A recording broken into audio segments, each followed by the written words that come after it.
Idzastaiqadha min naumihi adalah kebiasaan. Karena ketemu fi'il madhi menunjukkan kebiasaan dan punya makna taukid.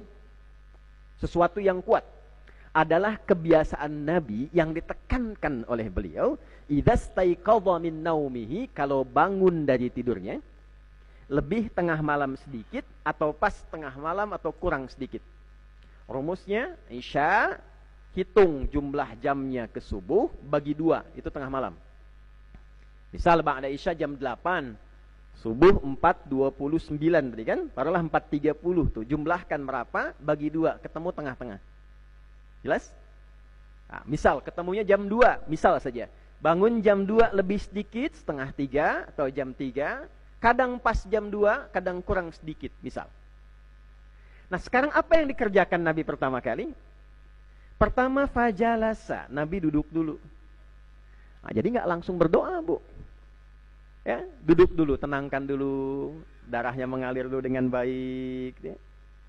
Yang kedua, wa masaha biyadihi min athari naumi. Nabi menghilangkan dulu bekas ngantuknya. Ngantuknya hilang dulu. Nggak langsung baca doa. Jadi doa itu dalam Islam dipandu, dibacakan dalam keadaan sadar. Bukan mengantuk. Alhamdulillahilladzi ahyana ba'dama amatana wa ilaihin nusyur. Bangunnya jam 3 pas amat melek 5:30. Ada kan? Nah, makanya coba dicek lagi di Masjid Agung Sunda Kelapa ini udah bagus adzan subuhnya tuh. Kadang beberapa tempat saya suka senyum sendiri. Panglima TNI itu kalau dengar adzan subuh. Di Arab itu sepanjang saya di sana, beberapa tempat itu kami belajar, subuh itu Pak, biasanya, ini lompat sedikit, kalau as-salatu khairum minan naum, itu salatnya panjang, naumnya pendek. As-salatu khairum minan naum. Di kita dibalik, Bu. As-salatu khairum minan naum. Tidur lagi kita. Naumnya yang panjang tuh. Nah, ini Nabi itu sadar dulu. Begitu sadar, baru berdoa. Nah, ternyata sebelum doa itu alhamdulillahilladzi ahyana, yang nanti diriwayatkan di Al-Bukhari, itu ada pengantar dulu.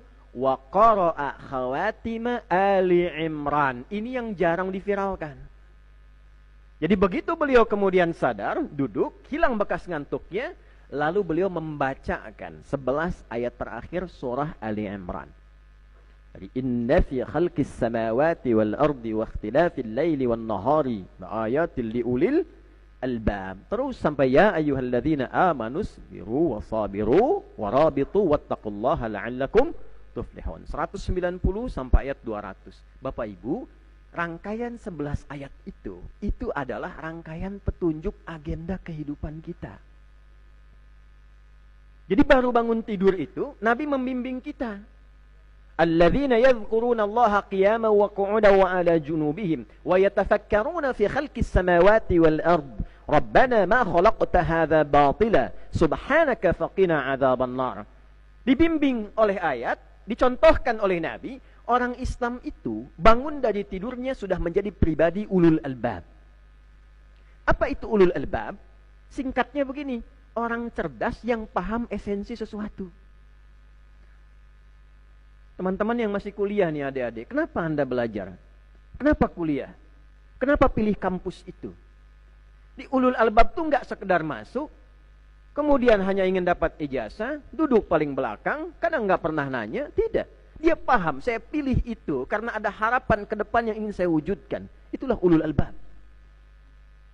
Nah, sama ketika kita memilih pekerjaan, itu ditanya balik oleh Allah. Kamu kenapa memilih itu? Mau kemana arahnya? Setelah paham, punya rencana yang baik, punya cita-cita, maka yang paling menarik adalah coba kamu renungkan dengan pikiranmu konsep aktivitasmu itu. Apakah engkau beraktivitas di daratan? Apakah engkau beraktivitas ada bagian di udara? Atau nanti yang ayat serupa di Al-Baqarah 164 lautannya. Jadi ada darat, laut, udara. Pak Panglima itu ada ayat di Quran, ayat darat, laut, udara itu. Itu oleh Quran tuh ditanya baru bangun tidur itu. Ya. Coba yang beraktivitas di darat, yang di laut, yang di udara, kata Allah. Kamu mau kemana arahnya? Apa yang kamu sudah siapkan? Tafakkur itu merencanakan dengan pikiran kita secara strategis tentang aktivitas dan kegiatan yang akan kita lakukan. Wa yatafakkaruna fi khalqis samawati wal ard. Rabbana ma khalaqta hadza batila subhanaka faqina adzaban nar. Sampai ia menyusun kegiatan itu, puncaknya bukan hanya untuk menjalani aktivitas dunianya. Dari kegiatan dunia ini, legasi apa yang akan saya bawa sampai pulang menghadap Allah? Tuh, dari bapak yang usaha sekarang, kan udah mulai ngitung-ngitung. Sebelum tidur dihitung besok ngapain. Keuntungan, tuh kan? Kurang berapa. Itu ditanya balik oleh Quran dari sejak bangun tidur. Hei, kamu sekarang mau bergerak, mau berangkat, mau bisnis. Kalau kamu meninggal, yang dibawa pulang itu apa?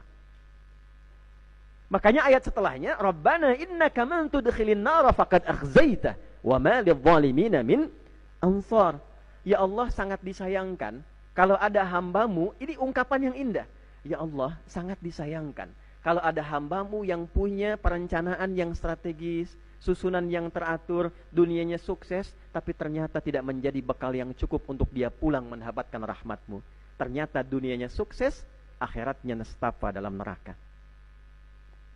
Rabbana innana sami'na munadiyan yunadi lil imani an aminu bi rabbikum fa amanna. Rabbana faghfir lana dhunubana wa kaffir 'anna sayyi'atina wa tawaffana ma'al abrar.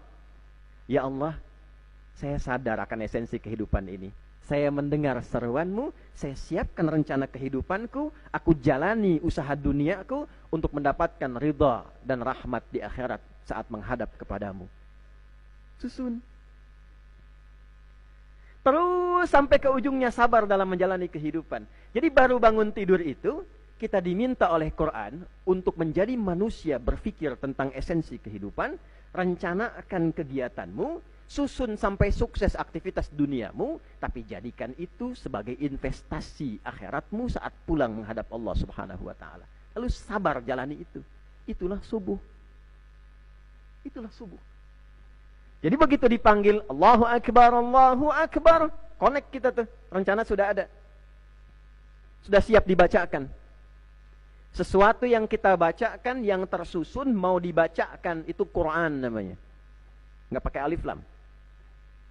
Itu umum, kalau Quran itu umum sifatnya. Semua bacaan, bisa zikir, bisa tasbih, bisa istighfar, bisa doa, bisa minta apapun.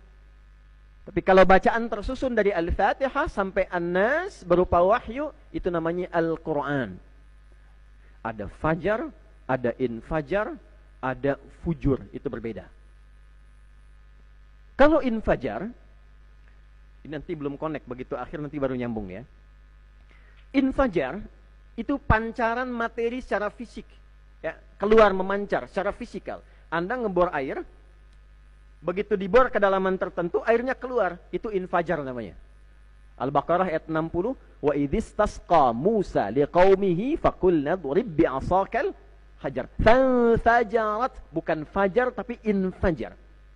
Pelajari ketika umatnya Musa, 12 suku minta diberikan masing-masing suku ini sumber air.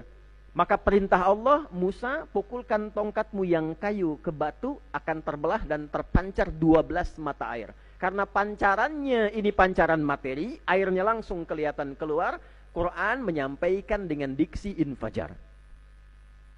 Tapi kalau nggak kelihatan Pak, Bu, misal ada pancaran dalam nafsu nih, mendorong seseorang berbuat yang tidak baik, memancar juga dari nafsu, dari hati. Dipancarkan ke pikiran, dirumuskan. Gimana caranya nih setelah kajian subuh, sendal yang tadi saya lihat yang bagus itu bisa saya dapatkan. Nah, misal, contoh aja gitu ya. Nah, itu pancaran yang nggak bagus, nafsu. Kayaknya kotak infaknya bagus juga nih. Begitu takbir misalnya kan, dia mundur tuh, takbir pertama, diambil. Itu namanya fujur. Dari fajar juga, tapi negatif fujur, lawannya takwa. Nah, fujur inilah yang ketemu dengan keluarnya dari nafas. Nafas itu asalnya netral, jiwa kita. Cuman karena didorongnya oleh fujur, keluarlah kemudian tindakan buruk namanya Quran surah ke-12 ayat 53. Wa ma ubarni'u nafsi innan nafsa la'ammaratum bisu. Nafsu amarah ke su. Nafas ketemu su jadi nafsu. Nggak pakai o, asalnya begitu tuh. Nah, amarahnya itu fujur namanya, yang memerintahkan pada keburukan. Lawannya apa? Fajar. Fajar itu pancaran yang merespon pada kebaikan.